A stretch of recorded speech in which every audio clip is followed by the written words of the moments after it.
एक भीषण महामारी की तरह फैला हुआ रोग है जिसे हस्त क्रिया कहते हैं, अंग्रेजी में जिसे मास्टरबेशन कहते हैं। इस हस्त क्रिया के द्वारा आगे चल करके वो नितांत नपुंसकता को प्राप्त हो जाता है। अब चिड़चिड़ा स्वभाव हो गया, एकदम निराश हताश उदास, अब क्या करें, शरीर नष्ट कर दें, वो डिप्रेशन में पहुंचने लगे। हस्त क्रिया से संपूर्ण शरीर ढीला, फीका, दुर्बल, कमजोर और रोगों का प्रादुर्भाव होने लगता है। खड़े भोजन नहीं पाना चाहिए, लेटे भोजन नहीं पाना चाहिए, चलते हुए नहीं पाना चाहिए, बहुत गर्मा गर्म भोजन ब्रह्मचारी को नहीं करना चाहिए। इस महारोग का आना सहज है, पर इससे पिंड छुड़ा लेना बहुत ही कठिन है। किसी डॉक्टर की ना किसी दवा की कोई सामर्थ्य नहीं इसको छुड़ा सके।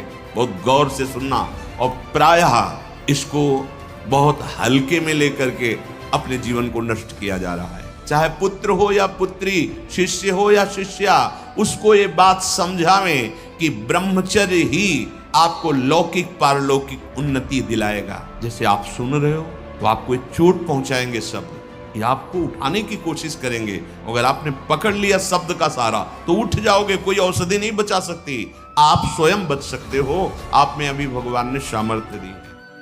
एक भीषण महामारी की तरह फैला हुआ रोग है जिसे हस्त क्रिया कहते हैं, अंग्रेजी में जिसे मास्टरबेशन कहते हैं। इससे बालकों से लेकर के बड़े तक का यह संहार कर रहा है महामारी। कौन सी महामारी? यह हस्त मैथुन, यह हस्त क्रिया। इससे बढ़कर नाशकारी कोई रोग नहीं है। बहुत ध्यान देने योग्य बातें हैं। आज शर्माया जाता है बातें अपने बच्चों से पूछने में, या अपने शिष्यों को उपदेश देने का यही समय नहीं है। उपासना की नींव तो मजबूत होनी चाहिए, तब तो उपासना का मैल खड़ा है। कैसी बातें कर, क्रियाएं कर रहे हो, तुम्हें शर्म नहीं आ रही, गंदे आचरणों में उतर रहे हो, शर्म नहीं आ रही, और उनका निवारण कैसे होना है इस बात के सुनने और बोलने में तुम्हें शर्म आ रही है। कैसी मूढ़ता छा रही है। ये कराल काल के पंजे में फंसा करके जीवित रहने पर भी मुर्दे के समान कर देता है।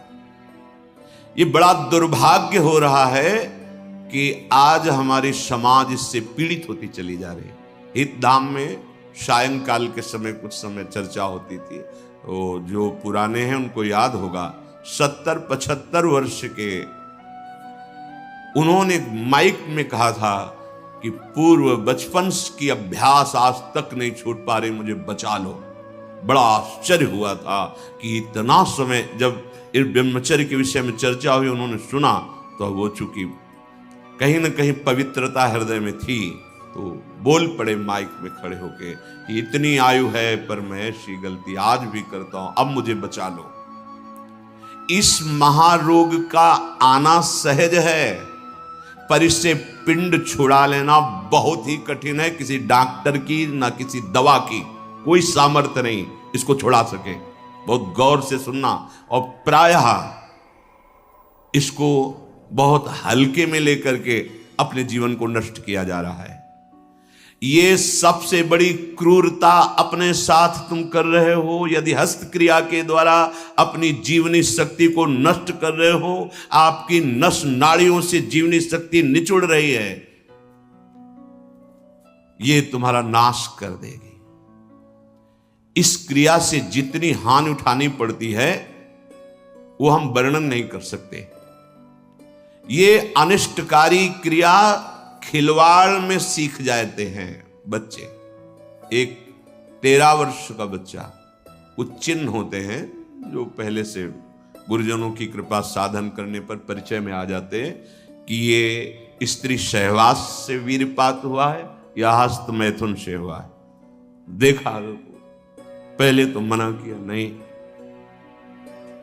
फिर जब और जोर दिया कि भाई इसमें तुम्हें लाभ मिल जाएगा अगर आप स्वीकार करो। हाँ, दिन में 3-3, 4-4 बार बच्चों का काम खिलवाड़, उनको खिलवाड़ लग रहा है।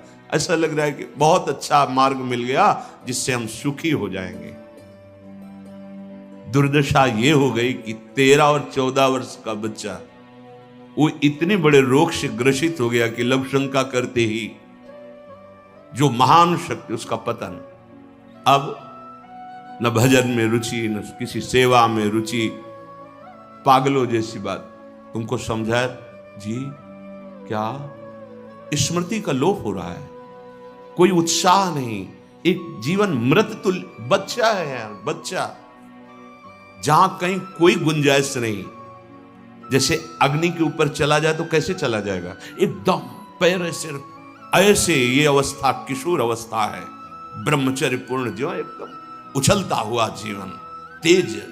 कैसा भी कोई हो, किशोर अवस्था बड़ी सुंदर अवस्था होती है, प्रकाश आता है, क्योंकि उस समय तक गलत संबंध। आज तो किशोर अवस्था प्रारंभ होने से ही ये दुर्दशा, मोबाइल, कुसंग, ये सब बहुत नष्ट कर रहा है, इसे खिलवाड़ समझा जाता है। और दुर्भाग्य की बात कि जो हमारे सलाहकार हैं वो उनको कहते हैं इससे रिलैक्स हो जाओगे। ओ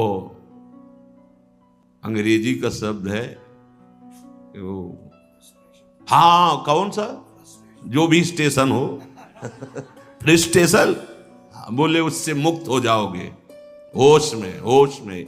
ये उन महापुरुषों के वचन है जो ब्रह्माकार वृत्ति में स्थित है।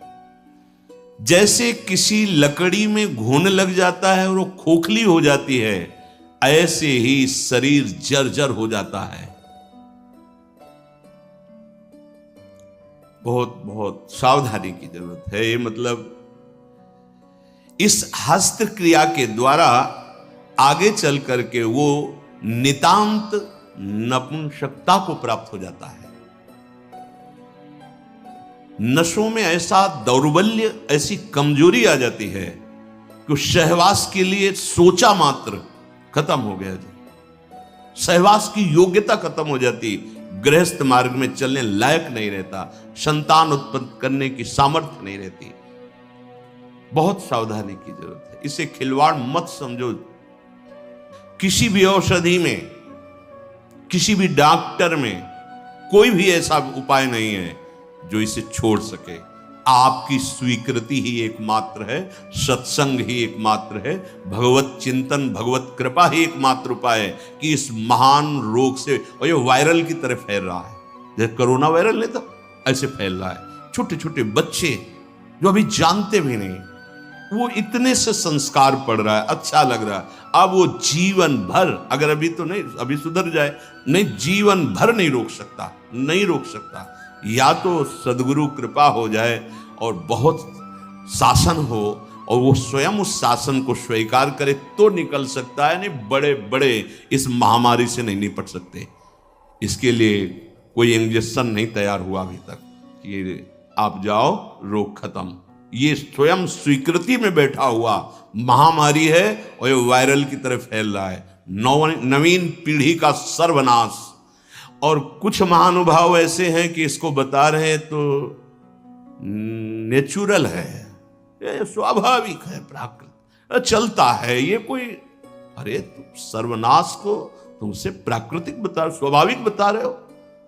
नहीं, बहुत सावधान आप लोग। दुर्भाग्य का निमंत्रण मत दे। ये दुर्भाग्य है, ऐसा दुर्भाग्य है कि आपकी दिनचर्या ही नहीं हो सकती। कभी भी व्यभिचारी की एक जैसी दिनचर्या बहुत काल तक नहीं हो सकती। 2-4 दिन प्रयास करेगा, गिर जाएगा। ब्रह्मचर्य कभी भी दिनचर्या में फर्क नहीं पड़ने देगा, चाहे जैसी स्थिति हो, चाहे जैसे शरीर नहीं उठ पा रहा तो उसका चिंतन भागवती होने लगेगा। इसलिए सामान्यता, जिसे हम बहुत सरल समझ रहे, बहुत सुख समझ रहे, इसको आप सावधानी पूर्वक बहुत ध्यान दीजिए। बहुत ध्यान का इसलिए विषय है कि ये नींव है हमारे अध्यात्म की, हमारे परमार्थ की। शरीर के भीतर बताया था कल भी, एक मनोवाह नाम की नाड़ी है। इस नाड़ी का कार्य है मथानी जैसे नहीं, दो दूध दही का मंथन करे तो मक्खन निकाल देती है, ये इतनी चिंतन से गर्म हो जाती है नाड़ी, तो वीर पूरे शरीर के रक्त के साथ है, उसी से आपकी हड्डियां मजबूत होती हैं, उसी से आपका शरीर बलिष्ठ होता है, उसी से आपके मन को पवित्र विचारों में चलने की सामर्थ्य मिलती है। ये जो कहते हैं ना कि हम नहीं चल पा रहे हैं, हम भजन नहीं कर पा रहे हैं, आप कमी को पहचानिए। शरीर के भीतर जो मनोवाह नाम की एक नाड़ी है, ये मंथन कार्य करती है। जे ही आप कामासक्त हुए, चिंतन किए, तो पूरे शरीर से, जैसे दही के मंथन से वो घृत निकाल ले, वैसे ये मनोवाह नाड़ी काम करती है। वो पूरे शरीर की नस नाड़ियों से आपके जो वीर शक्ति उसको एकत्रित कर लेती है, चाहे शरीरधारी कोई भी हो, स्त्री हो पुरुष कोई भी हो, उसको एकत्रित कर लेती है। पूरी नस नाड़ियां कांप उठती हैं जब उसका आकर्षण, वो आप समझ नहीं पा रहे, वो आप समझेंगे ऐठन हो रही है आप ऐसे, वो पूरे नस नाड़ियों को निर्जीव कर रही, शक्तिहीन कर रही है। सिर से पैर तक हर अंग हिल जाता है। शरीर का मंथन करके वो एकत्रित करके बाहर कर देगी। अब क्रिया करो या ना करो, दौर्बल्य, प्रमेह, स्वप्न दोष, ये निश्चित उसके शरीर में प्रकट हो जाते हैं। शरीर के रक्त में एक सफेद और दूसरे लाल कीट होते हैं। सफेद कीटों में बाहरी आए हुए प्राकृतिक प्रहार, रोगों के प्रहार से लड़ने की सामर्थ्य होती है। जो हस्तक्रिया या अन्य अष्टमैथुनों के द्वारा वीर शक्ति का नाश करता है, तो सफेद कीट ये नष्ट होने लगते हैं। अब जो लड़ने की सामर्थ्य थी प्रकृति से, गर्मी, सर्दी, बरसात, मान अपमान, निंदा, स्तुति और रोगों से, वो क्षीण हो गई। अब चिड़चिड़ा स्वभाव हो गया, एकदम निराश, हताश, उदास। अब क्या करें, शरीर नष्ट कर दें, वो डिप्रेशन में पहुंचने लगता है। समझो, अधिकतर हमारी दुर्दशा हो रही। ध्यान देकर सुनना। अगर वो शुभ कीट जो रोगनाशक सफेद हैं, वीर आप नष्ट नहीं करते, तो इतने बलवान हो जाते हैं कि एक बार विष को भी वो पचा डालेंगे। इतनी उसमें सामर्थ्य है, आपकी हानि नहीं होने देंगे। ज्यों ज्यों आप ये नीच चेष्टा करते हैं, त्यों त्यों ही ये जो आपको सबल बनाने वाले वो नष्ट होने लगते हैं, और उसके कारण भयानक रोगों का सृजन होने लगता है। मनुष्य के शरीर में और दिमाग में और स्नायुओं पर ऐसा प्रभाव पड़ता है, आगे चलकर पक्षघात हो जाता है, ग्रंथिवात, जितने जोड़ों में दर्द, पागलपन या और रोगों की उत्पत्ति होने लगती है, क्योंकि वो जो लड़ने वाले कीट वो सब नष्ट हो जाते हैं। व्यभिचार सर्वथा निंदनीय है, और सबसे महानिंदनीय है ये हस्त क्रिया, क्योंकि इसमें किसी दूसरे की जरूरत नहीं होती है।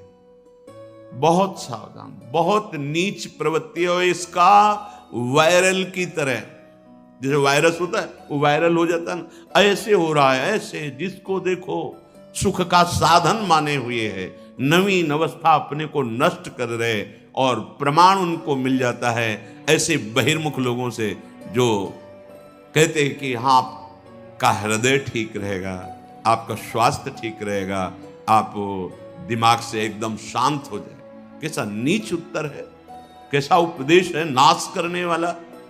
तस्मात् शास्त्रम प्रमाणम ते कार्या कार्य व्यवस्थितो। आपने वेद पढ़ा है, आयुर्वेद।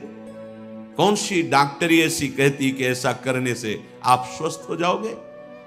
शास्त्र प्रमाणित, धर्म प्रमाणित उपदेश होना चाहिए।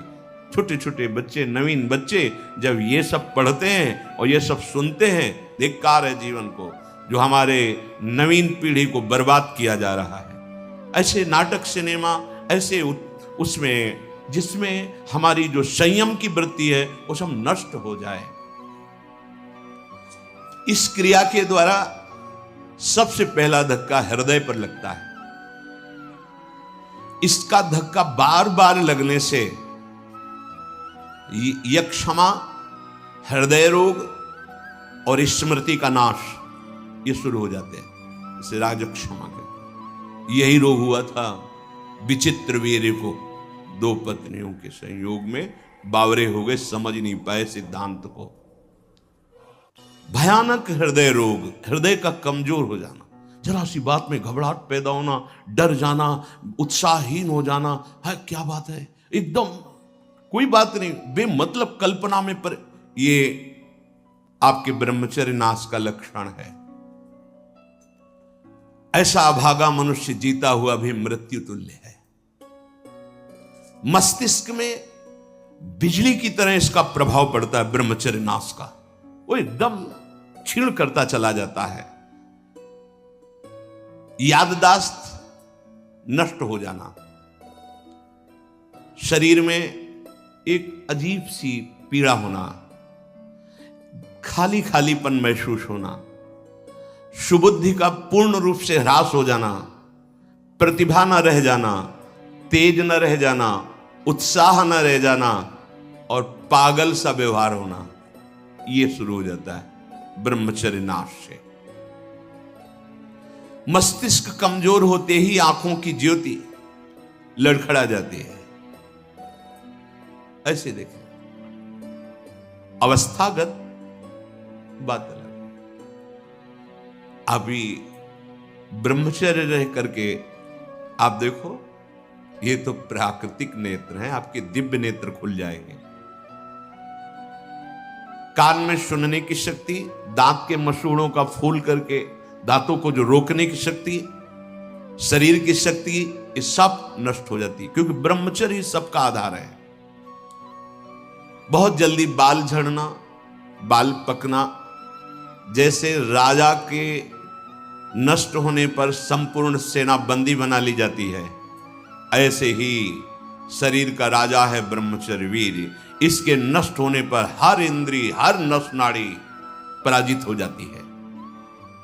आंख, नाक, कान, जिह्वा, वाणी, पैर, त्वचा, आंतें और इंद्रियां, ये सब असमर्थ होने लगती है। पाचन शक्ति पर बहुत बुरा प्रभाव पड़ता है।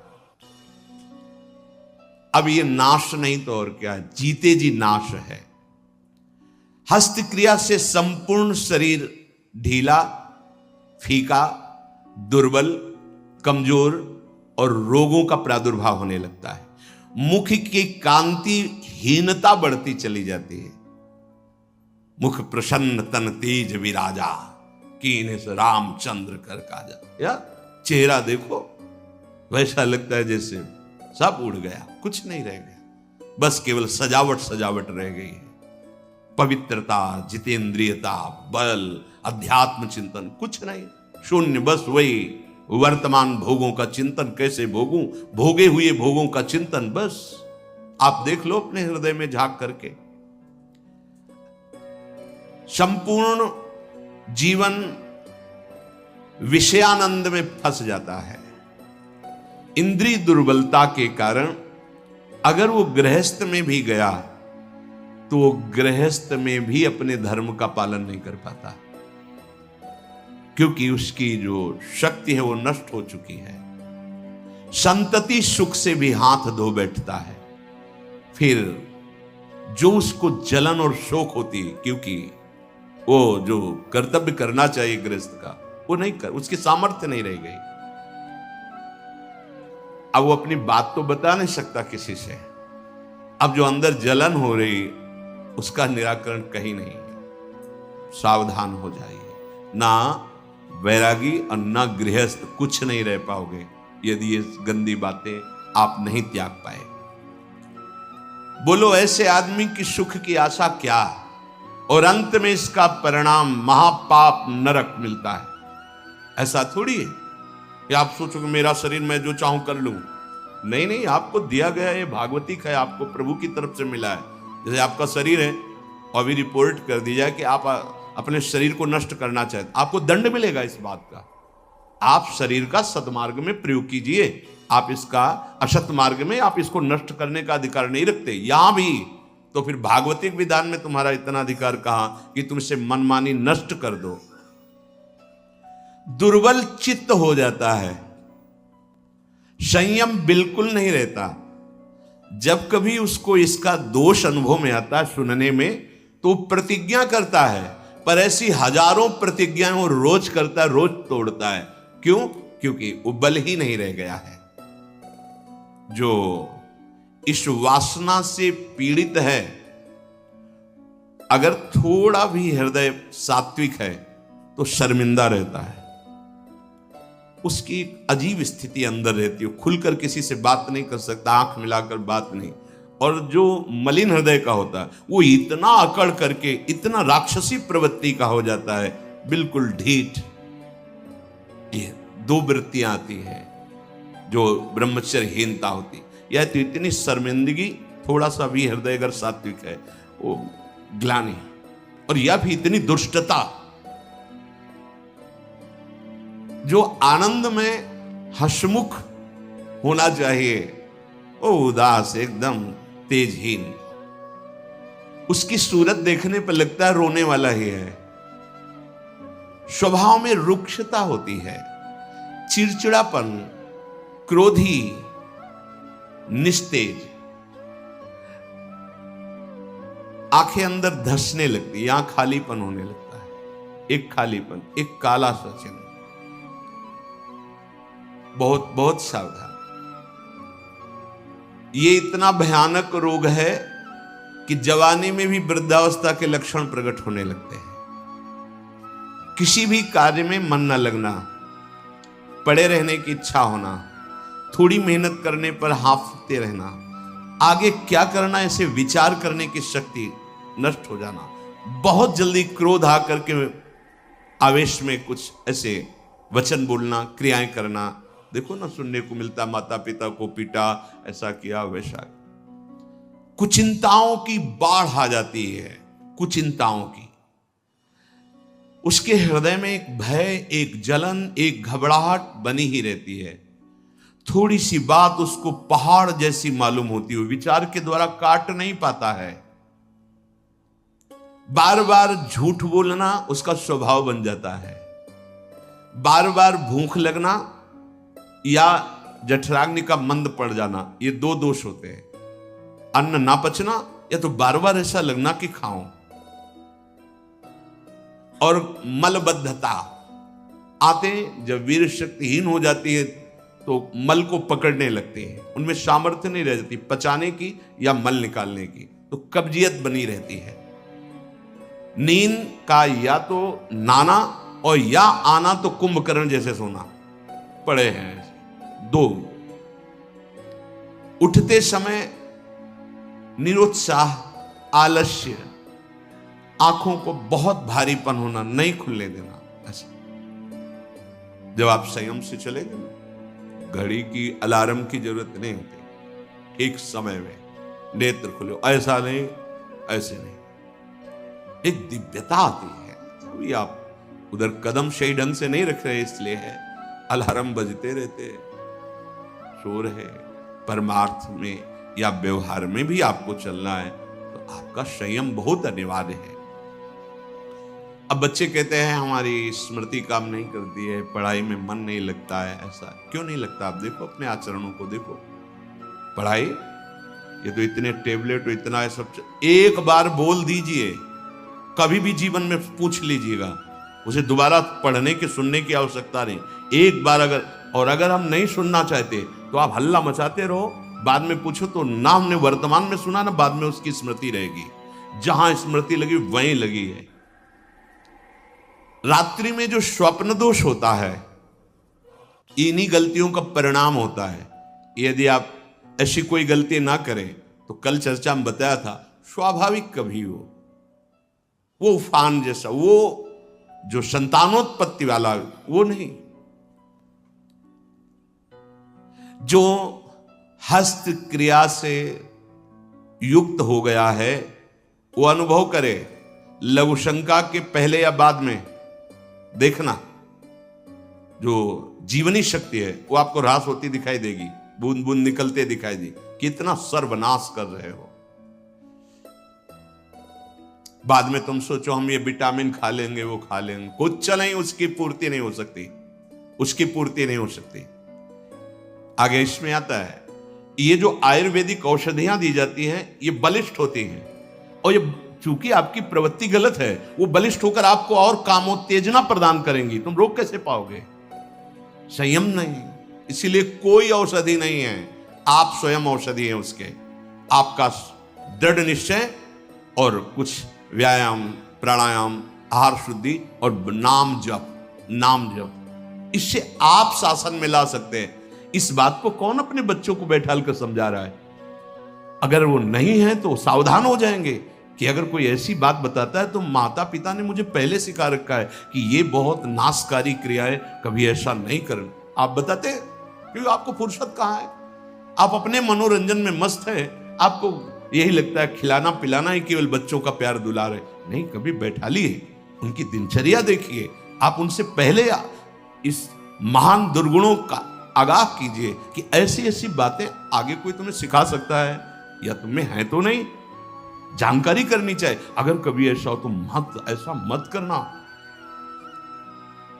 जो नवयुवक हैं, हाथ पैरों के जोड़ों में दर्द मालूम दे रहा है, शिथिलता हो रही, दिमाग में एक सनसनी बनी रहती है, आपको ये अश्लील चित्र देखना अच्छा लगता है, गंदी बातें करना अच्छा लगता है, ये सब उसी हस्त क्रिया का परिणाम है।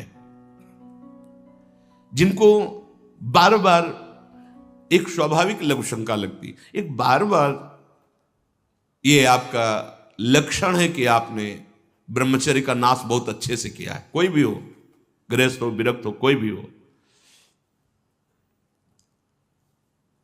हाथ पैर में कंपन होना, चेहरे पे मुहासे उभर आना, एकदम उठ के खड़े हुए अंधकार सा छा जाना, स्मरण शक्ति का लोप हो जाना, चित्त का अत्यंत चंचल रहना, दुर्बलता, प्रतिज्ञा पूरी ना करना, कोई भी कार्य पूरा ना करना, दिमाग में हर समय गुस्सा गर्मी छाना, नेत्रों में जलन होना, क्षण में गुस्सा क्षण में शांत, माथा, कमर, मेरुदंड, छाती, इनमें दर्द होना।